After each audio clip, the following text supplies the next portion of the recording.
The following is rated S for spoilers. She can't cry. She's just some random whore from Wallack's house.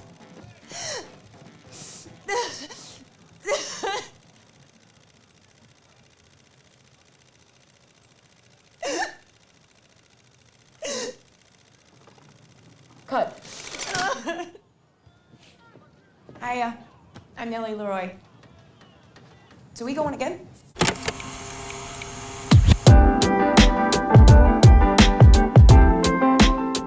Hello and welcome to the Popcorn Hangover. My name is Alex, and today we are going to be discussing Babylon, the newest film from writer-director Damien Chazelle, starring Diego Calva, Margot Robbie, Brad Pitt, and Jovan Adepo, releasing December 23rd of 2022 here in the US with an estimated budget of $78 to $80 million and a disgusting opening weekend of 3.6. In its first week, it's made about $10 million.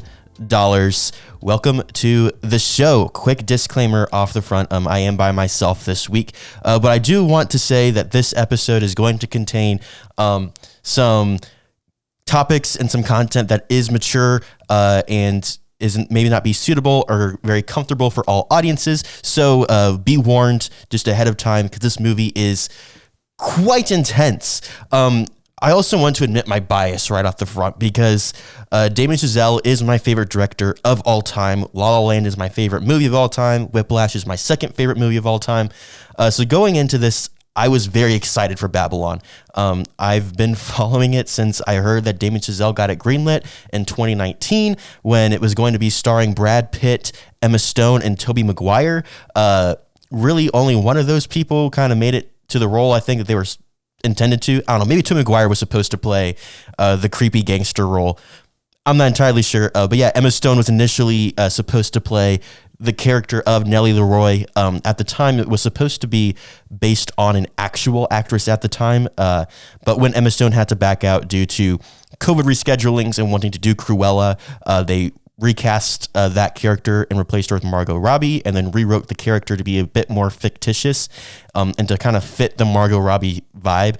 That was one of the things going into this movie I was a little concerned about, was how can Margot Robbie and Emma Stone, who are both incredible actresses, but they're also very, very different. And so I was curious as to how those characters were going, how that character was going to work if both actresses could play them. But the character was rewritten a little bit, and I think if Emma Stone were to play Nellie Leroy, she would have brought her own kind of style and her own version of the character to the role. And honestly, after Cruella, Emma Stone can do whatever she wants. She's an incredible actress. But yeah, overall, I really enjoyed Babylon. I have seen it so far 3 times in 3 different theaters. I almost had it a 4th time, just to prep for this episode, because obviously 3 times wasn't enough for this movie. And I thoroughly enjoyed it. Every single time I have at least teared up. The first 2 times, the last scene just made me start bawling. The first time I saw it, I actually I sat there in my seat and I didn't move until the end of the credits. I didn't realize that the credits were even rolling. I was just so caught up in all of the things that just happened, and especially that final sequence, which we'll talk about. It just really struck a chord with me, and I was really impacted by that and this movie as a whole, as a filmmaker. And I don't know, I'm trying really hard not to jump right into the almost ranty and conspiracy kind of talk about around the biggest story, surrounding this movie, which is its incredible failure at the box office. I mean, you have Damien Chazelle, who's won Best Director. Whiplash had tons of awards. La La Land won tons of awards. Sorry, Whiplash was nominated for a bunch and won quite a few. I know J.K. Simmons won an Oscar for Best Supporting Actor in that movie. But La La Land won tons of awards. It was even Best Picture for about 30 seconds before they discovered that there was a big mistake in the awards. Still very salty about that. But he's coming off of a lot of really big films. First Man as well as another one that was very well done as a whole. It wasn't written by Damien Chazelle, of course, and honestly, I feel like that was the pitfall of that movie. But yeah, Damien Chazelle just has a lot of recognition, and he's done some amazing work. And so coming into this film and seeing the reception and seeing that it has a critic score of 55% and an audience score of 49% on Rotten Tomatoes, an IMDb score of 7.4 and a Letterboxd rating of 3.8 out of 5 stars. Not exactly what you would expect from a Damien Chazelle movie. The highest budget film from Damien Chazelle. I mean, $80 million is not a small chunk of change. Especially coming from a Whiplash, which was only done for a couple million of that. It's honestly shocking that that would be the result, and his name alone wouldn't bring in more audience attention and more people going to the theater to see this movie. But also there's this other aspect, and that is the very extreme and graphic content that comes along with this movie, and not just in the typical language and blood and gore like we're used to. We definitely do get those things, but it's also just an insane amount of sex and nudity, and there's a ton of just really disgusting bathroom stuff going on. I mean, in the first scene, you have a very graphic depiction of an elephant crapping on a person. And it's not just the normal, like, let's be funny and show like a side angle of a guy getting crapped on by an elephant. No, it's like full on POV of this guy just being just drenched in elephant poop, which is so silly to say out loud. But I don't know. It's one of those things where it's an immediate turn off to people. And it's really gory and just honestly disgusting to watch. There are several times that made me extremely uncomfortable. But I think that was the point. I think the decision to be as wild and as graphic as he was definitely intentional. And I think it was quite genius, to be honest. Right off the bat, we're getting this disgusting scene. And then right immediately after that, we're in this party that is just full of sodomy and just horrendous acts and things, so much drugs and alcohol and all of the things. And it's kind of off-putting at first, because when you think old times, I mean, we're looking at literally just under 100 years ago is when this movie opens up. When you think about it, you think of the more classier side of things, right? And I will never forget in my high school U.S. history class, one of the things that my history teacher said was if he could go back to any period of time, he would go back to the 20s. Because it was just a nonstop party. And I feel like when we think about the Roaring 20s, we think The Great Gatsby. Like, yeah, they were sneaking alcohol. That was so bad. And, you know, that was all that was going on. And it was just a lot of fun, and it was very classy. But I liked this new and honestly probably more realistic take on the 20s. Obviously, we don't have that much information about it. We know a lot, but we don't. It's not like today where we can go on Instagram and just look up a few years ago and see what it was like. And when you're coming off of the war to end all wars, right? And in this weird in-between time, I mean, you're pushing towards the Great Depression. They don't know that, of course, but we do. And it makes sense to me that this is what would be going on, that it would be a massive party. I mean, right after the war to end all wars, I feel like everyone would be celebrating life and just going crazy all the time. And that makes sense to me. So I like that from a quote unquote historical aspect. It's a very modern take on a period piece without ruining that period. Listening to lots of featurettes and interviews and things, one of the things that Damien Chazelle said that really, I thought was really interesting, was he was talking about how they would look for pictures. They would find any picture they possibly could from that time period, and with the ultimate goal of trying to find something that didn't look like what we have come to expect, the normal look. He didn't want girls in flapper dresses. That was immediately, like, he was like, I don't want all of the, the speakeasy flapper dress kind of stuff. I want stuff that is historically accurate, but doesn't look like it belongs. And major shout out to the costume director, costume designer of Babylon. some of the things that, watching a featurette on Paramount, the Paramount YouTube channel has a lot of really cool behind the scenes and featurette stuff if you're into that. And there's one with the costume designer where she's talking about, for Nellie Leroy's character, when you first see her the first few times, she's completely broke. And all of her costumes look like they were don't even look like they were cheap, look like she made them herself. And they cover up the things that she needs to cover up, and they show the things that she wants to show. And that is exactly the vibe that I got from Margot Robbie in the first few scenes that we see her. She's not dressed up like a star. She's very much dressed up in as little clothing as possible, because she doesn't have any money to buy clothing. And so that really helps to elevate the story and to help tell the story of these characters when, yes, it is a 3-hour movie. At one point it was 4 hours. It really helps when you have all these characters. I think there's over 100 speaking roles in this movie. And so when you're trying to balance all of these characters, it helps to have things like costume and makeup and all of these different aspects that Damien Chazelle does a really, really good job at, very intentionally doing to help tell the story. It helps you connect with the characters and understand a little more on a subtext level.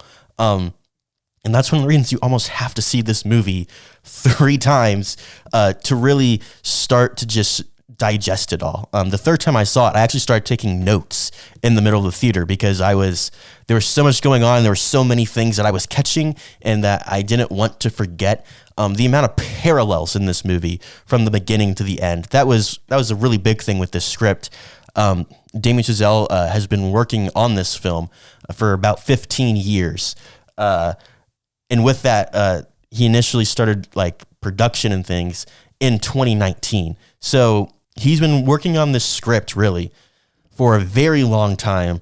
And in some ways you can tell, and in some ways it is brilliantly written. But honestly, and we're going to talk about this next segment, I think that's where a lot of its downfalls are coming from. It's coming from a very different type of story than he's used to telling, a different style of telling it. And I feel like it's the script and the overall narrative that's its ultimate not want to say its ultimate downfall, but I think that's its biggest flaw, objectively. And one of the reasons I say that is there are so many characters. I've had debates with people about who the main characters in this movie are. I would say it's Manny, Nellie, and Jack Conrad, and others would say that it was just Manny, Nellie, and others said it was just Nellie, or it was Nellie and Jack Conrad. Everyone has a different take on who the main character is, and that shouldn't necessarily be the focus when you're watching a movie. That should be quite obvious who the main character is. But in this movie, it can be a little difficult because there are so many characters. So you have all these characters that you're trying to balance, and they all have their own stories and their own dreams and their own objectives. And so finding that balance is difficult. And I think he did do a good job at least getting from point A to point B with all of these characters, and having their stories be similar enough to where they could reach all of the major stages at the same time. But the other issue is it's hard to know like what this movie is trying to say. With something on this big of a scale, right? What is Damien Chazelle trying to say? And with Whiplash and with La La Land, those are telling really real stories, and they aren't necessarily happy endings either. Damien Chazelle is very much a realist, and even with Whiplash, which on the surface does have a happy ending, he's even said, like if people have asked if there's going to be Whiplash 2, and he says, well, no, there's not going to be Whiplash 2. Like I've told my story, but also like there is no more story to tell. Like if I had to guess, he's going to get exactly what he said he'd be happy with. He's going to become rich and famous, but he's going to die drunk on the side of a ditch alone at the age of 32, because he's so obsessed he doesn't have anyone else, right? Like that's a really depressing ending to think about, to think that that's where Miles Teller's character is going to go, right? La La Land is a very real take on what can happen in relationships, and trying to find the balance between love and following your dream, and can they be the same? Do they have to be separate? I don't know. And asking that question. So he has these really real stories. But Whiplash and La La Land kind of focus on one primary thing. And they can have some sub things in both those movies. Coincidentally, there's the question of what is wrong with jazz, and like, why is jazz not as big as it is? Why isn't jazz as big as it used to be? But in this film, there are so many things that he is trying to say, or at least that I think he's trying to say. There's an element of your passion becoming your job and how that can kill your passion. There's an element of the magic of the movies. There's a really big element of change and moving through that change. And I think that that's really where he was trying to go with the movie. That's the thing that seems the most consistent with all three characters, is you're seeing how these characters are dealing with this change. I mean, Brad Pitt's story is that, he wants change so bad that he can only look to the future and he can't look to the past. He doesn't want to acknowledge the silent films anymore, even though he misses them, even though that's where he belongs. He cannot accept silent films. He wants to be in the future. Whereas Nellie Leroy, she deals with the change by trying to stay in the past. She doesn't want to change. She wants to do what she wants to do, and she was great at the silent films. She doesn't want to be the high-standing actress who can be in these really high-art cinematic films. She wants to be in the past where she can party and do all the stuff. And then right in the middle of that, you have Manny, who wants to be on a movie set. He doesn't care what he has to do it, whether it be silent films or talkies, or whether he's directing or producing, or he's just getting the coffee or cleaning the toilets. He'll do anything to be a part of the movie making process. And so you have all of these different viewpoints on how these characters are going through change. And I think that's what he was really trying to focus on.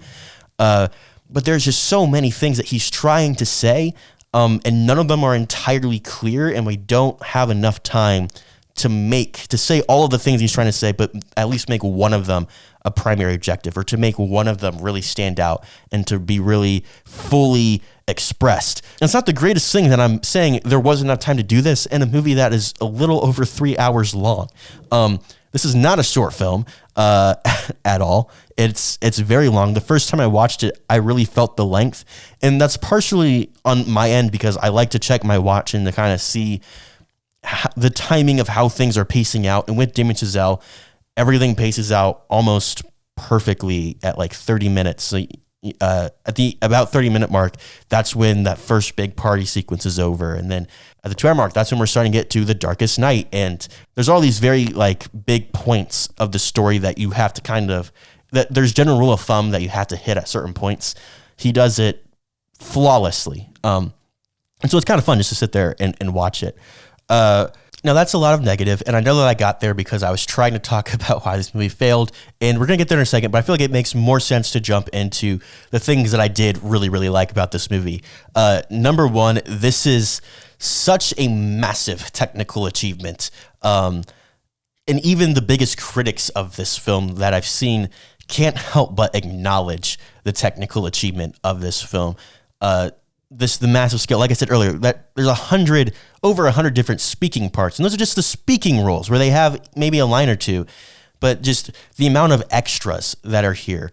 The kinescope scene, that very first scene where they're going to the kinescope desert staging area, and they're just going through, and you're seeing all of these different silent film sets, and they all have 10 to 20 extras working on them, and they all have their own individual pieces of score, and there's so much chaos going on, and it's all a one take.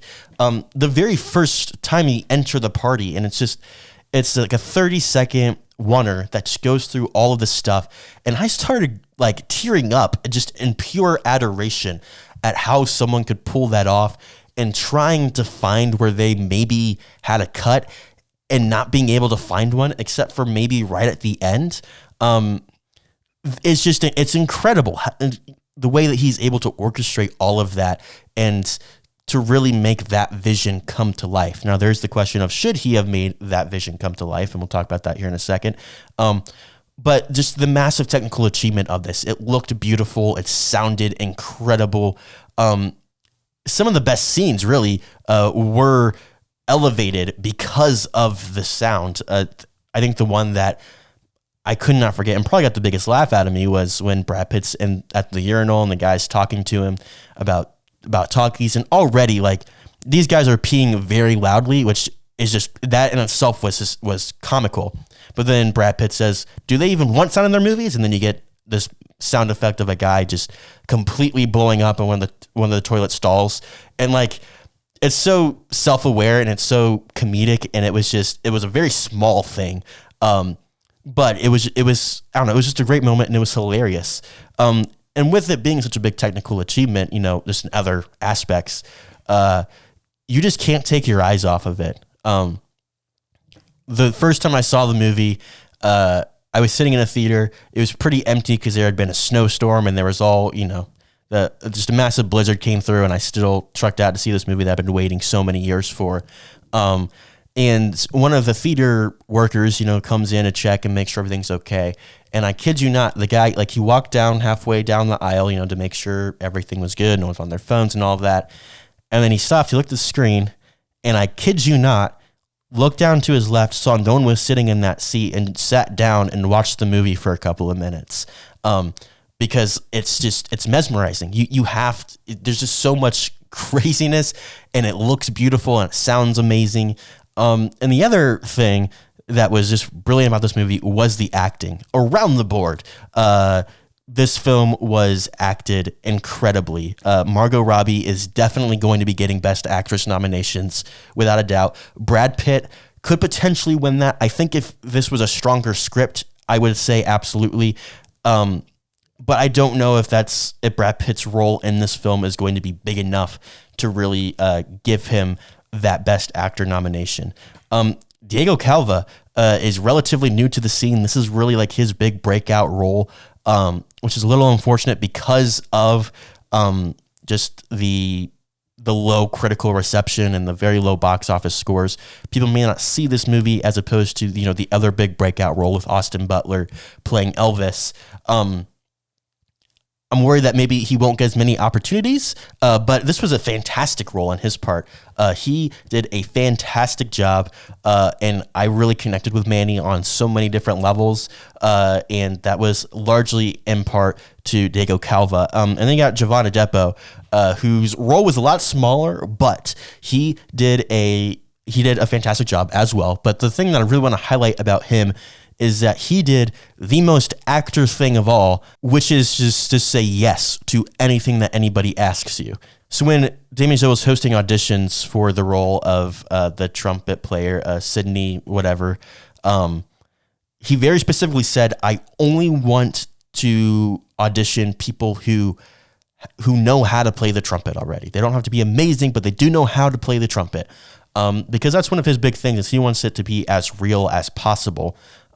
Even with the cinematography, everything was pretty much done in camera. There was hardly any, if any at all, CGI, which was on its own is a technical achievement. But we talk about how he only wanted to audition trumpet players, and Jovan Adepo had like touched a trumpet in like third grade music class before, and that was about it. But he said, "Yeah, I can play the trumpet, no problem." And so he went into his audition, and Damien Chazelle says it's one of those auditions where 30 seconds in, you're just like, "Yeah, this is our guy. We can stop now. Like, this is him." But then they found out that he didn't know how to play trumpet, which was a really big problem for them, because they didn't want to spend all this time teaching him to play trumpet, but also they absolutely loved him for the role. He was perfect. But Jovan Adepo was really committed to the role and really wanted to do a good job. And so he went and he practiced like crazy, and he learned how to play the trumpet, and he killed it. That scene right towards the middle where he is forced to put on the makeup, just the acting chops of that, the way you can see on his face the realization of, they don't want me because I'm good at what I'm doing. They want me because I'm black. They want me because I'm just an actor to them. I'm not a musician. I'm just another pitiful actor that I'm used to playing at these big fancy parties for. And seeing him go through all of these thoughts and emotions, but purely just by looking at his face, and then the way he was playing trumpet after was just devastating and heartbreaking. Yeah, it was such a brilliant performance, and so much dedication from the actor for this role. Now, I want to round out this segment on why I think this movie is ultimately a box office failure and a critical catastrophe. Like I said earlier, it's very multi-layered. It's very different, and it's kind of hard to see like what Damien Chazelle is trying to say, and that can be a really big thing. But honestly, I think the biggest thing in terms of the critical response, the very first thing that everybody mentions is the graphic content, is how just almost unnecessarily intense the movie is at times. And I can understand that point. I mean, the movie opens with a very, very graphic scene and then goes on to one of the most graphic scenes, like most graphic 30 seconds I've ever seen on the screen. Not 30 seconds, 30 minutes that I've ever seen on the screen. But then it also ends with a lot of really graphic stuff with, going through the underground party thing that's going on. It's very different from the beginning, but it's still extremely graphic. And when that's the first thing and one of the last things that you see in the movie, that's what you're going to remember. And I think that right there is the biggest thing that turned so many people off to this movie. I know people who walked out of the theater before they even got 30 minutes in because they were like, this is way too much to handle. And I totally understand that viewpoint. It's a lot. And that's going to turn a lot of people off, and it's only going to accentuate the flaws in this movie.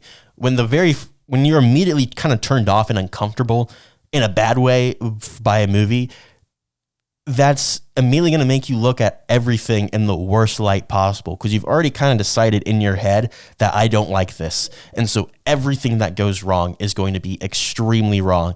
And all the things that are done right, aren't going to seem as big and as grand.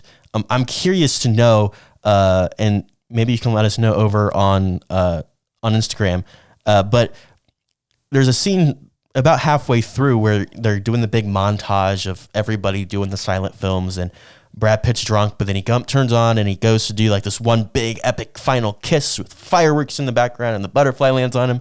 And every single time I watched it, I got goosebumps because it was just perfect filmmaking. The music was swelling beautifully. You had all the editing was done fantastic. There were so many amazing performances going on, like all at once. They're all interweaving, and I got goosebumps, and it made me feel so many things. And I wonder if the people who were turned off by this and were really uncomfortable, if they had those same kind of reactions throughout the movie. Another one was the first scene once they move into the studio with Margot Robbie. That was the most relatable scene I have ever seen as a filmmaker, and I was laughing hysterically the entire time because it was so true. And also, like, that's just really great comedy, not necessarily telling jokes, but it was a very good situational comedy that was also very serious and was also progressing the story. Another reason why Damien Chazelle is fantastic, and I love this movie. But I wonder if people just looked at that and they viewed it in an entirely negative light. I don't know. I'm curious to know if you had those kinds of experiences. But I think that's why the critical reception has been pretty terrible, quite frankly. And also I find it ironic because one of the things that I think that this movie is trying to say is it is trying to be critical of critics. One of the main side characters is a critic / gossip reporter kind of person. And some of the things that she says and a lot of the way that things are done, just there was a lot of commentary on the way that movies are made now, with critics and the thoughts of critics being everything, and we need to appease all these people with all the money, otherwise we can't get the movie made. I feel like there was a lot of commentary on that, and I found that very interesting as somebody who in a way with this podcast is an amateur critic, and also is obsessed with numbers and things like that. I think it's another reason why I love this movie. And that leads me on to my next point of why I think this movie failed. There's a very specific type of person who this movie is made for. this movie is not made for just Joe Schmo who wants to go to the theater today. This movie is made for people like me who are involved in the industry and who are super passionate and love movies and the filmmaking process and all of those things. That's who this movie is for. And so critics may not love it because it's critical of them. I don't want to say that that's entirely the reasoning behind it, because I do think that there are a lot of good, honest critics out there who would accept those criticisms or would just, move on past it. But you have it's critical of critics, but also it's not very welcoming. I'll put it that way. And so there is a very certain type of person who would like this movie. And I think it's interesting looking at the Rotten Tomatoes score, for example. The audience score is 49%. It's very slowly going down as the days go by. But when you look at something like Letterboxd, an app that's really designed for major movie fans, you have a 3.8. That's a lot higher than a lot of other movies. It's really close to a 4-star rating, which is a solid. And I find it interesting that, when people who are really into films and into the filmmaking process, it seems like they like this more than a general audience. And that makes sense. It's not surprising to me entirely that this movie failed as big as it did. I was still expecting Avatar to be the #1 film this weekend. If it's Christmas weekend and when a family goes to the movies on Christmas, are they going to go watch the one that is rated R and is very intense and graphic and you probably don't want to watch with certain people in your family, or people might be too young to watch it or whatever? You're going to choose Avatar, the one about big blue people, and it's cool to look at. I obviously, if you listen to last week's episode on Avatar, my preference. But I can see a lot of families and just a lot of people in general choosing literally anything else over Babylon because of the content within it. And I understand that, and I respect Damien Chazelle for still pushing through that and telling the story that he wanted to tell. And we're going to talk about more of the things that I respect about Damien Chazelle here in this next segment. Because like I said, I'm the biggest Damien Chazelle fanboy. I find every excuse I can to talk about this guy and the movies that he has done. And so we have a really great Damien Chazelle movie, and I'm going to use this opportunity to talk more about him. So if you would like to know why I think Damien Chazelle is the greatest director of all time, make sure you stay tuned through the break. We will be right back.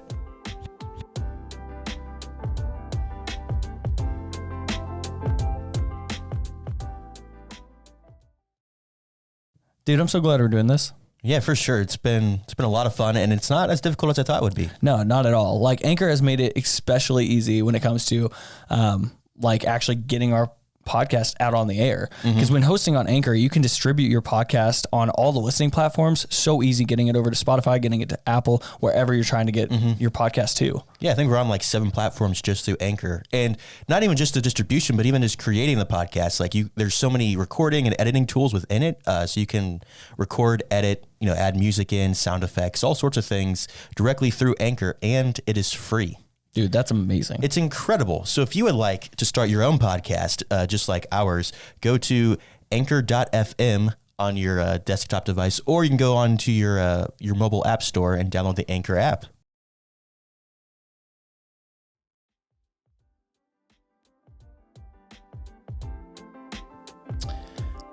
We are back. I keep saying we, I'm just used to it. I am back, talking Babylon and Damien Chazelle. That icebreaker question where people ask, like, what is a topic that you could just talk about? You give like a 40-minute lecture on with no warning.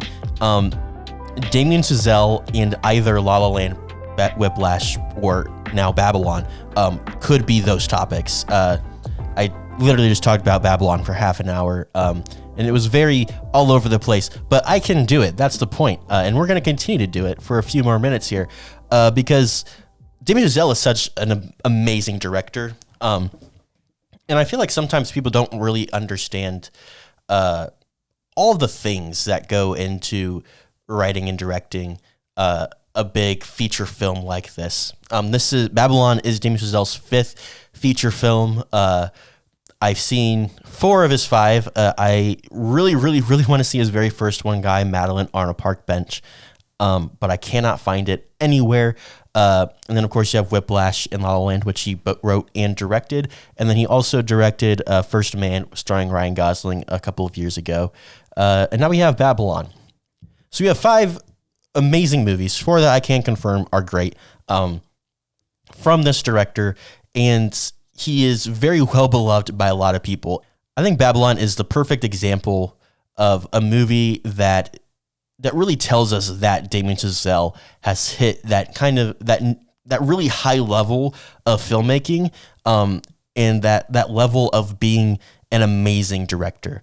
One of the big headlines that I see constantly surrounding this movie is, who allowed Damien Chazelle to make this movie? Or why was nobody giving him any checks or balances? Or why did they just give him all this money to make this crap? I disagree with most of those statements because I don't think this is total crap. Yes, it has its flaws, as we talked about last segment, but that's beside the point. I'm still a little salty about that, by the way.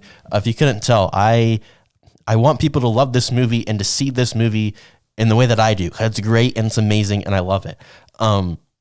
But people are saying a lot of these things. You know, he went to a studio, got funding, and now there you go. Go do whatever you want with it. It almost seems like a lot of the issues that people have with this movie, it's really followed up with, why did no one stop them? Why did they let him hire 1,000 extras, and why did they let him just tell them to take their clothes off for no apparent reason? The studio, I feel like, just gave Paramount, I keep saying studio, Paramount just gave Damien Chazelle so much trust and so much money. But I think this movie is a really big landmark, and a very big, obvious, hey, Damien Chazelle is one of the big boys. He's up there with Christopher Nolan and James Cameron. And I say those two specifically in reference to last week's episode, where we kind of talked about how both those directors make films that aren't necessarily intended to sell the greatest, but they are intended to push forward what we can do with film and this medium of storytelling. I say they're not designed to make money. Obviously, they need to make their money back. James Cameron made Avatar 2 with the intention of being, he had to make it one of the highest grossing films of all time to be successful. And it looks like, just an update on last week's episode, I was very wrong. It is almost definitely going to make that kind of money, if it hasn't already by the time this episode goes out. But I feel like Babylon is one of those movies. It's one of those movies that said, how far can we take things before people get too uncomfortable? This movie's been compared to Wolf of Wall Street, a Martin Scorsese film that is absolutely adored by everybody. And I think one of the things that Scorsese did with Wolf of Wall Street is, A, he didn't go as far as Babylon does in terms of graphic content, and B, Wolf of Wall Street is a very personal story and has a very clear theme and idea that it's trying to get across. It's very clearly a character study, right? Whereas this one is kind of a character study, but also it's trying to be lots of other things. And so I appreciate Damien Chazelle pushing the boundaries of what have been done, of what has been done in the past. And I think he should at least get some recognition for that, especially coming off of Whiplash and La La Land, two very, very highly regarded movies. I'm very much of the opinion that La La Land would be and held as such a high esteem as Whiplash, if not higher, if it wasn't a musical. Yet, if it was a musical, wouldn't it be La La Land? So does it even make sense? I don't know. But I definitely of the opinion that La La Land is, on every level, a better film than Whiplash. But that's another one where the musical aspect of it turns people off. So maybe that's just a thing with Damien Chazelle that I'm just now kind of putting together. Maybe he just does things that turns people off to the movie. Because with Whiplash, for example, that's a hard sell. It's a boxing movie, but instead of boxers, it's about a jazz drummer trying to appease his band director. That's an awful pitch, and that turns people off. But he pushes through that, and he still makes the movie and tells a story that he wants to make, and he does it in the way that he wants to do it, and that he knows is probably the best way to do it. With what he was going for, Babylon couldn't have been done in any other way. And I have a lot of respect for him for still pushing that and still doing that, and defending so many decisions along the way. Because there's no way the studio was very happy with a 3-hour cut of a movie like this, especially. So as a writer and as a director, Damien Chazelle is just brilliant. He knows what he's doing, and one of the aspects of directing that not a lot of people really think about is the director really is just kind of in charge of putting together a team and making sure that team works together. And Damien Chazelle has found an amazing team. He works with so many of the same kind of people over and over and over again, same costume directors, same set designers, same cinematographers. But the two that I really want to highlight here are his composer, Justin Hurwitz, and his editor, Tom Cross. Tom Cross is such an amazing editor. He has a course on MZ, I think, about editing, where he kind of dives into and shows you how he edited scenes from Whiplash and La La Land. It's really fantastic. Definitely check it out if that's something you're into. But Tom Cross is such a dynamic editor, and it's so quick, but it's enough to make sense. I don't know. Tom Cross does a fantastic job. He's my favorite editor of all time, and I think it's really great on Damien Chazelle's part at finding Tom Cross and working with him, because these two just have, I don't know, it seems like they have some sort of just linkage in their heads. You know, when you watch other Tom Cross edited movies, they're well edited and they're done great. But when it's Tom Cross and Damien Chazelle together, it's just this crazy mix that works so well. And they're able to do a lot of really, really cool things with the editing. There's so many flipping back and forth. When you're balancing so many stories, that's really put together in the edit, because sometimes something that works on the page does not work on the screen. And when you get a 4-hour edit that you're really, really happy with, and you're forced to condense it into 3 hours, you got to make a lot of sacrifices. It's really hard to find, the things that you take out and the things that you keep. And every time I watch this film, there are things that on the surface feel extremely unnecessary. The entire character of Faolin, or whatever the Asian performer's name is, her character kind of seems a little useless. But as you kind of watch it more, and once you kind of think about why she's there and why her scenes are inserted into the film, you kind of realize that she does have a lot of purpose. She's there to understand Brad Pitt's character, and she's there to cause conflict with Nellie. She is just kind of there. But I feel like in a 4-hour cut, that problem might have been alleviated. I'm sure we had more of her, and it would have made a bit more sense.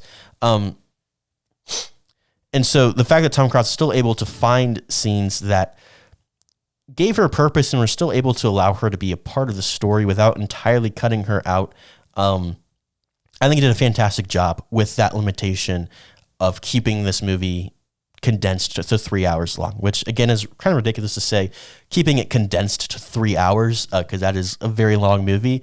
But I think Tom Cross did an amazing job at balancing all these stories and keeping everything together in a 3-hour time constraint. The other person that Damien Chazelle works with all the time is composer Justin Hurwitz. And Justin Hurwitz is such an amazing composer.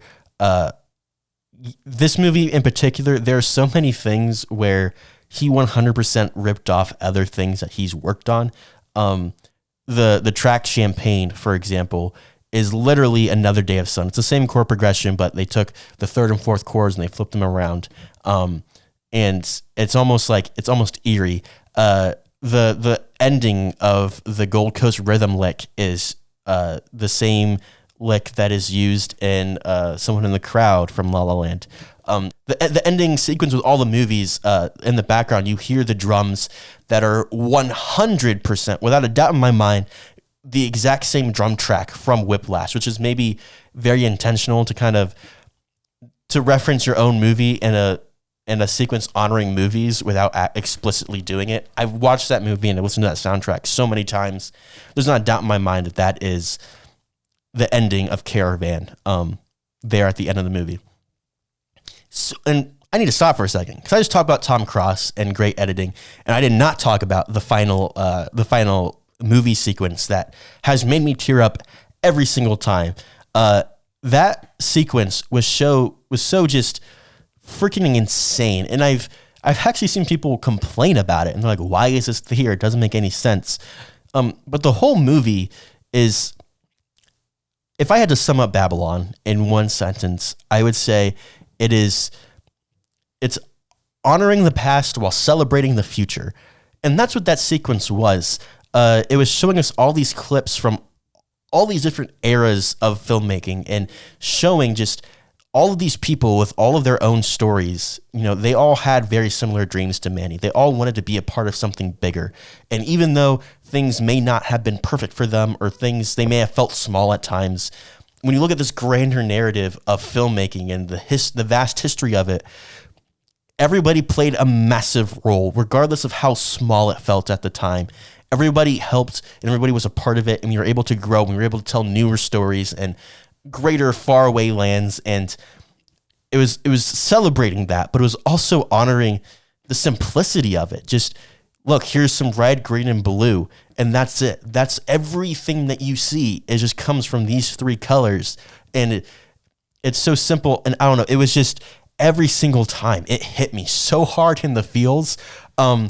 And that is entirely done by Tom Cross. Of course, with Damien Chazelle behind him, you know, saying yes and no, but that is Tom Cross doing that editing. And that was such a beautiful sequence. And I do not understand how people could not absolutely adore it as much as I did. But back to Justin Hurwitz.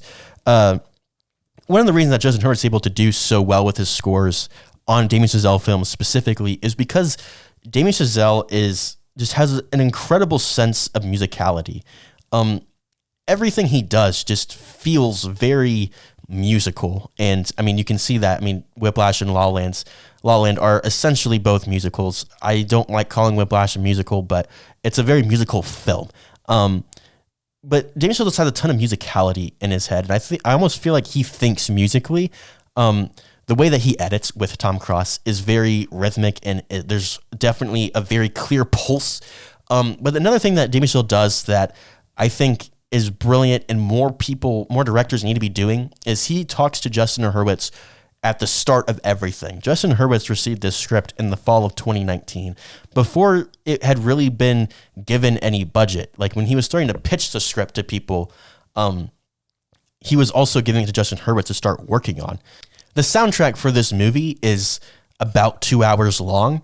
There really aren't that many scenes that are completely silent. There's music everywhere, and it really helps to tell the story, and it really helps to elevate the things that are going on. And when you have a composer that you're able to work with from the beginning, you're able to do a lot of really cool things. Number one, they can take a lot more time, and they can make things more interesting. One of the things that Justin Hurwitz did with this score was he wanted to make almost a rock and roll / party / dance music score, but only use instrumentation from the 20s. And what that did was it gave you this really weird, it really helped to elevate the thought of let's make a very modern period drama, but also without taking away the aspects of that period. So instead of having a guitar riff, an electric guitar riff, let's have the trumpets play it. And it sounds familiar, but it also sounds new, and it sounds so cool. And that's something that you can do and you can experiment with when you aren't the last person hired to work on the film, which is very typical of composers. When you watch trailers, you'll notice that the music in trailers 9 times out of 10 are not in the movie. In this case, in Babylon, you go watch a Babylon trailer, you're going to hear Voodoo Mama, and you're going to hear Gold Coast Rhythm and Nelly and Manny's theme. You're going to hear those in the trailers because they had already been written. They were all written, in fact, before they even started shooting. Which is another aspect that is really great about hiring your composer when you first start working on the movie. Because this movie is so musical, music is such a big element of it, they were able to play the music and to show the actors, hey, let's get in the mindset of what this is going to be like. And so they were able to play the music in between takes and things and say, hey, envision this. This is what's going to be playing. This is the vibe that we're going for. And they were able to use that to help influence their performances to better suit the narrative as a whole. When Damien Chazelle was storyboarding the film, he was sending his storyboards to Justin Hurwitz, who was then creating the score and writing all the music to those storyboards. Whenever they went to go shoot the film, they knew exactly how the edit was going to go, and so they're able to move a lot faster, which then means they can spend less money on just days of production, and they can then allocate those funds to these massive set pieces and these incredible set designs with all of these extra people. Was that necessary? Was it a little too much? Some people would say it was in this instance. But all of that is just really great directing and finding a really great team and really great people to help you work on your vision and to allow you to create your vision exactly the way you see it. And Damien Chazelle and Justin Hurwitz as a team are just perfect together, and I can't wait to see what they continue to do. One more thing on Justin Hurwitz, now that I'm thinking about it, because I mentioned Manny and Nelly's theme. That theme is so perfect. It's played on a piano and also like on a piano that I don't think has been touched since the 20s. It's super out of tune, but it's played together, and that, I don't know, it's so perfect in Manny and Nelly's theme. As you listen to it throughout the movie, the moments where Manny and Nelly are kind of on the same page, that the actual in-tune piano is definitely is what you're hearing the most of. But there's so many times where they're not on the same page. They do want different things. And you hear this out of tune piano, but with the in tune one underneath it. And like you can tell that they do care about each other. But it's things just from the beginning aren't going to work out because they are just fundamentally two different people. And being able to tell that story using the music is just so beautiful. And it's one of the reasons that I love using music, the use of music in film to help tell the story. Another thing that I love about Damien Chazelle, and that is kind of a flaw of Babylon, is that he's really good at telling very personal stories. I think if he decided to focus Babylon entirely on Brad Pitt, Margot Robbie, or Diego Calva, I think this movie could be significantly better. I already hold it in a very, very high regard, but I do think it could be better, because that's just the kind of thing that he is really, really good at doing. La La Land is such a great story that, yes, it does follow two people, but it's more so their relationship with each other and also with their dreams and how they're balancing that. And it's a very personal story. Whiplash is a very personal story about this relationship between Miles Teller and J.K. Simmons. It's relatively small scale, I would say. And Babylon, presented lots of new opportunities for him, and I'm glad that he took those opportunities, and I'm glad that he took some chances, took some risks, and he expanded what he's used to. I just don't think it worked as well in this case. And so everyone has strengths, everyone has weaknesses. So I hope that Damien Chazelle can stick to smaller scale stuff, more personal stuff, because the aspects of this that I connected with most were not the big party sequences. I really connected with Diego Calva, and that was very personal to me.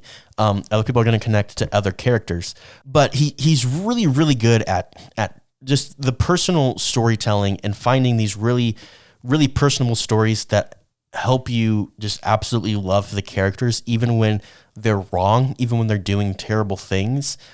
You can still kind of feel for them, and that can be really difficult to do. And not only that, but he's able to do that beyond just writing them and beyond just casting good actors. He's able to do that through the costumes and through the makeup and through the lighting and through the color choices and through all of the things. He's able to combine them all to tell these really great stories. And that's what makes him a really great director. Now, this final point is not so much on the directing side, but it is a little more leaning on the writing side, but it definitely combines all the elements that I've talked about in this segment. And I've talked about it before. I probably in the Whiplash-ish episode that we did. Damien Chazelle writes the most perfect endings of all time. When you watch Whiplash for the first time, when I watched it for the first time, I was ready for the very stereotypical, okay, we're going to have this one big final musical sequence. It's all going to be happy. But he throws in this loop where he's like, but wait, we're not entirely done yet because J.K. Simmons is going to screw Miles Teller over. And you think that you've hit the climax and you're about to go on the falling action. But instead, no, you've hit the climax number 1. Now it's time for climax number 2. And then you go into this crazy montage, almost montage. But you go into this crazy musical sequence that is just so moving and it's so powerful. And your heart is racing along with them, and it's so incredible. With La La Land, it's the exact same thing. You hit the climax, Mia does the audition, and you know that she's gonna succeed, and they ask this question, what's gonna happen to us? And then we cut to 5 years later, and you realize you're about to hit climax number 2 because they aren't together anymore. But what if they are? What if we use this really great element of jazz to imagine what could have been? And you've hit climax number 2, and Babylon is the exact same way. You have climax 1. You have everyone dying and Nellie going into the darkness. You have all these crazy things happen. You think, okay, that's it. And honestly, Babylon, you can even say the first climax is when Brad Pitt kills himself, and things could go better. Nellie and Manny could escape and all would be well. But no, that is not the end. That everyone else is going to die. The gangster's going to go and shoot everyone in the apartment except for Diego Calva. And then we go on to climax number 2, where we cut to years later, and Manny finally goes back to a theater and kind of reconciles and kind of accepts the fact that he did love what he did, and he has no regrets. And he was, in fact, a part of something that was bigger than himself. He did get to achieve his dream, even though it came with a lot of heartbreak and a lot of sadness. And I also think it's an interesting commentary that I interpret the ending to be a dream, because he falls asleep almost immediately when he gets into the theater. Like, it's kind of a commentary on how change can feel really boring when you see something new and you don't understand what's going on. It's like, all right, this is dumb. I don't like this. Interesting commentary there. But then also, with him waking up and kind of seeing older events that he was a part of being completely whitewashed and ridiculous and over dramatized, and getting really sad by it, but then thinking about, the difference that they made. It was super powerful and it was such a great ending. And that's what Damien Chazelle is just so great at, is he's really good at subverting your expectation, because we all know the basic story structure of movies. And he's really great at taking you through this journey, and you're about to hit this climax. You know that you're about to hit the climax. But instead of stopping there, he just takes it up one more level. And so because of that, and I was ready for it here in Babylon. Like, I knew exactly what was going to happen. I didn't know exactly what was going to happen, but I knew that something was going to happen. And what he does is he subverts your expectation, and that immediately puts you on the edge of your seat. And like I said earlier, the two things that everybody remembers is the beginning, and it's the end. And so that's one of the reasons why Damien Chazelle's movies are so memorable, is because you are on the edge of your seat at the end. Or, it's a very different kind of ending than we're used to. And that's really brilliant of him as a writer, and then being able to pull that off as a director and be able to set the stage to do that as a director is really brilliant. So I'm going to wrap it up there. I've talked for about an hour now about Damien Chazelle and Babylon, a movie that not a lot of people really liked, and hopefully I've defended it enough that if you have seen it, you don't entirely hate it like a lot of other people do. I really want more people to see this, but also I recognize the fact that it is not for everybody, and that there is stuff that is going to make you uncomfortable and that you're not going to like. And that's okay. Damien Chazelle is not done yet, and I can't wait to see what he does next. You've been listening to The Popcorn Hangover. I'm Alex. We've been discussing Babylon and asking the question, is Damien Chazelle the GOAT? I think 1000% he is. What were your thoughts on Babylon? Let us know over on all the things: Instagram, TikTok, patreon.com/thepopcornhangover. Next week, we are going to be diving into, there's been a murder, and we're going to be trying to solve who that murder, solve the mystery behind that murder. That was really rough. I'm going to go with that. That's the end of the show. Thank you so much for making it all the way through, and we will talk to you next time.